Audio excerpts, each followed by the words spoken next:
இது ஒரு ஆன்டி சொன்ன உண்மை நியூஸுங்க. ஒரு குழந்தை 3rd ஸ்டாண்டர்ட் படிக்கும். அந்த குழந்தை திடீர்னு இறந்துடுச்சுங்க.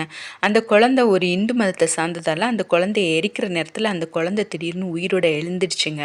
எழுந்திருக்கும் போதே என்னை திரும்பவும் அந்த டூருக்கு கூட்டிகிட்டு போங்க, நான் இங்கே வரமாட்டேன்னு அழுதுகிட்டே எழுந்திருச்சுங்க.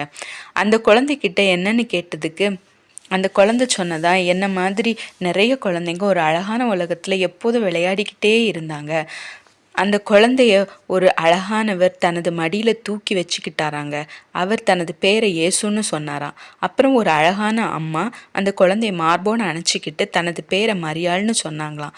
பல பேர் அந்த குழந்தையோட விளையாடி கொஞ்சினதாகவும் அவர்களோட சில பேரோட பேரை யோவான், பவுல், சூசேப்பர், அந்தோனியார், மோசஸ், ஆப்ரஹாம்னு இன்னும் பல பேர் அந்த குழந்தை சொன்னதான். அப்புறம் அந்த உலகத்தில் நிறைய பூக்கள், பழங்கள் அந்த குழந்தை பறிக்கிற உயரத்தில் இருந்ததாம். கோடிக்கணக்கான குழந்தைங்க அழகாக விளையாடிட்டு இருந்தாங்களாம். அந்த குழந்தை அழுதுகிட்டே என்னை திரும்ப அந்த இடத்துல கொண்டு விட்டுருங்க அப்படின்னு சொல்லிச்சான். நீ ஏன் திரும்ப வந்தன்னு கேட்டதுக்கு அந்த குழந்தை சொன்னதான், அந்த அழகான இயேசு என்னை திரும்ப போன்னு சொன்னார். இயேசு எதுக்காக அந்த குழந்தைய திரும்ப அனுப்பியிருப்பாரு? அடுத்த வீடியோ